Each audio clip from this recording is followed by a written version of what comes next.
ఈరోజు ప్రజలకి వాస్తవాలు తెలియచేయవలసినటువంటి గురుతర బాధ్యత ప్రభుత్వం కంటే, మంత్రిగా కంటే ఈ రాష్ట్రంలో పుట్టినటువంటి ఒక పౌరుడిగా తెలియచేయవలసిన బాధ్యత నా పైన ఉంది. 2014-19 చంద్రబాబు నాయకత్వంలో ఈ రాష్ట్రంలో ఒక స్వర్ణ యుగంలాగా పాలన జరిగిన విషయం ప్రతి ఒక్కరికి కూడా తెలుసు.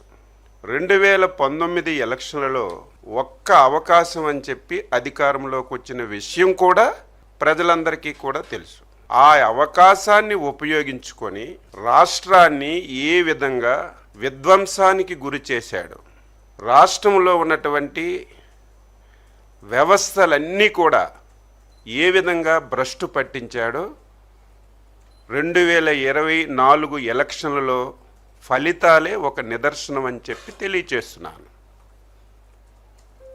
ప్రజల ఆశీర్వాదంతో 2024లో చంద్రబాబు నాయుడు గారు, పవన్ కళ్యాణ్ గారు ఎన్డీఏ పార్టీల మీద ఒక అచంచలమైనటువంటి విశ్వాసంతో అధికారాన్ని ఇచ్చారు. అధికారాన్ని చేపట్టి 22 నెలలు పూర్తి కావస్తుంది.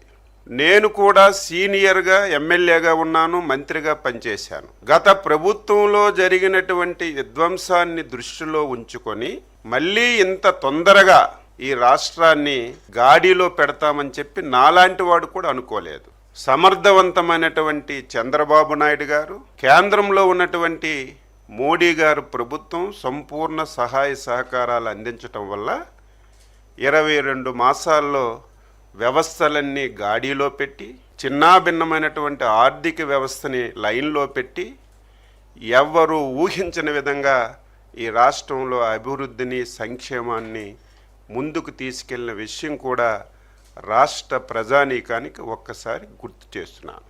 ఈరోజు జగన్మోహన్ రెడ్డికి రాష్ట్రం మీద, తెలుగు ప్రజల మీద ఎందుకు ఇంత కక్ష అని చెప్పి నేను అడుగుతున్నాను. 22 మాసాల్లో అన్ని ప్రాంతాలు, అన్ని జిల్లాలు సమాంతరంగా అభివృద్ధి జరగాలి, ఈ రాష్ట్రాన్ని అన్ని విధంగా ముందుకు తీసుకెళ్లాలని ఇటు పరిశ్రమల్ని తీసుకొస్తున్నారు, పెండింగ్లో ఉన్నటువంటి ఇరిగేషన్ ప్రాజెక్టులు పూర్తి చేస్తున్నారు. నువ్వెప్పుడు రాయలసీమ బిడ్డ అనుకునే రాయలసీమ ప్రాంతానికి ఊహించని విధంగా నీటిని తీసుకెళ్ళి ప్రతి ఒక్కరి కళ్ళల్లో ఆనందం చూస్తున్నటువంటి పరిస్థితుల్లో నువ్వు ఎందుకు ఇంత కక్ష ఈ రాష్ట్రం మీద, ప్రజల మీద పెట్టుకున్నావో చెప్పవలసినటువంటి అవసరం ఉంది. ఒక వ్యక్తి యాటిట్యూడ్ని ప్రజలకి స్పష్టంగా తెలియచేయాలి. 2004లో వైఎస్ రాజశేఖర రెడ్డి ఈ రాష్ట్రానికి ముఖ్యమంత్రి అయ్యారు. ఆ రోజుకి జగన్మోహన్ రెడ్డి ఏ విధంగా ఉండేవాడో నేను చెప్పవలసిన అవసరం లేదు. వారి ఆర్థిక పరిస్థితి కూడా ఈ రాష్ట్రంలో ప్రతి ఒక్కరికి తెలుసు. గూగుల్లో కొట్టినా, నెట్లో కొట్టినా ఆ రోజుకి వాళ్ళ పరిస్థితి అంతా ప్రతి ఒక్కరికి తెలిసినటువంటి పరిస్థితి.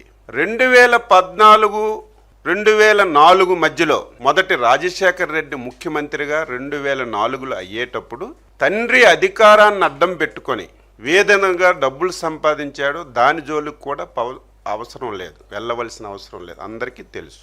కానీ ఆయన యాటిట్యూడ్ ఏంటంటే తండ్రిని మానసిక క్షోభకు గురి చేశాడు. నిరంతరం ఇంట్లో ఏ విధంగా గొడవ పడ్డారో, ఆయన ఈ రాష్ట్రంలో ఉంటే అనునిత్యం అనేకమైనటువంటి సమస్యలకి ఆజ్యుడవుతున్నాడు. ఈ రాష్ట్రంలో ఉంటే నాకు క్షోభతో పాటుగా ఈ రాష్ట్రానికి తీవ్రమైనటువంటి నష్టం జరుగుతుందని చెప్పి ఆ రోజే రాజశేఖర్ రెడ్డి జగన్మోహన్ రెడ్డిని బెంగళూరు పంపించిన విషయం మనందరికీ తెలుసు. అది కూడా మీరు నేను చెప్పడం కాదు, ఆ రోజున్నటువంటి సీనియర్ కాంగ్రెస్ నేత రోషయ్య గారు పాత్రికేయుల ముందు చెప్పిన విషయాన్ని నేను గుర్తు చేస్తున్నాను. అటువంటి వ్యక్తికి ఒక ఆలోచన ఏమిటంటే, ఈ రాష్ట్రానికి నేను ముఖ్యమంత్రి కావాలి, ముఖ్యమంత్రి కావాలంటే అంత ఈజీగా కాదు. రాజశేఖర రెడ్డి గారు ఉంటే అది జరిగినటువంటి పని కాదు.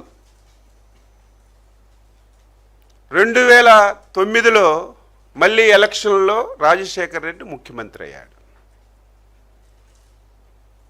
ఆ రోజు రాజశేఖర రెడ్డి గారు చిత్తూరు జిల్లా పర్యటనకి వెళ్ళారు. ఒకసారి ఇవన్నీ ఎందుకు గుర్తు చేస్తున్నానంటే ఒకసారి గుర్తు పెట్టాలి. చిత్తూరు జిల్లా పర్యటనకి వెళ్ళేటప్పుడు హెలికాప్టర్ మిస్ అయ్యిందని చెప్పి అందరం ఆందోళన చెందుతున్నాం. రాజకీయ పార్టీలకు అతీతంగా, కులాలకు అతీతంగా, మతాలకు అతీతంగా రాజశేఖర రెడ్డి గారు హెలికాప్టర్ మిస్ అయ్యింది, ఏమయ్యారు, ఏం జరిగిందని చెప్పి అందరం ఆందోళన చెందుతున్నాం. ఈవెన్ మా పార్టీ అధ్యక్షులు కూడా చంద్రబాబు నాయుడు గారు ప్రత్యేకమైనటువంటి టెలికాన్ఫరెన్స్ తీసుకొని మీరు కూడా అన్వేషించండి, ఎక్కడైనా సరే సమాచారం దొరుకుతుందా, ఎక్కడైనా ఏమైనా ఇన్సిడెంట్ జరిగిందని చెప్పి చంద్రబాబు నాయుడు గారు కూడా ఆందోళన చెంది ఆయన యొక్క ఆసూకీ గురించి ఏ విధంగా ఆందోళన చెందామో ఇక్కడ చాలామంది పాత్రికేయులు ఉండుంటారు, చాలామందికి ఈ విషయం తెలుసుంటుంది. రాజశేఖర రెడ్డి గారు చనిపోయే సమయంలో నువ్వు ఎక్కడున్నావో చెప్పవలసినటువంటి బాధ్యత నీకుంది. ఆ సమయంలో ఇతర రాష్ట్రాల్లో నువ్వు ఉండవలసినటువంటి అవసరం ఏమొచ్చిందని చెప్పి నేను అడుగుతున్నాను.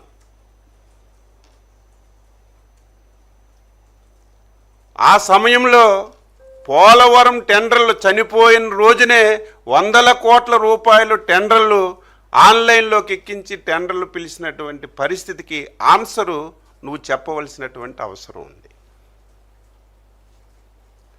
దీనన్నింటికీ మించి అందరము ఆందోళన చెందుతుంటే ఏమయ్యారో ఆచోకీ మనకు తెలియటం లేదని చెప్పి ప్రతి ఒక్కరూ అదే ప్రయత్నంలో ఉంటే నువ్వు చేసిన పనేంటి? అప్పటికే నిర్ధారణ కాలేదు, మిస్ అయ్యారా, చనిపోయారా, ఏం జరిగిందో నిర్ధారణ కాలేదు. అంతకంటే ముందే నువ్వు ముఖ్యమంత్రి పదవి గురించి సంతకాలు సేకరణ చేసిన విషయం కూడా ఈ సందర్భంగా రాష్ట్ర ప్రజానీకానికి గుర్తు చేస్తున్నాను.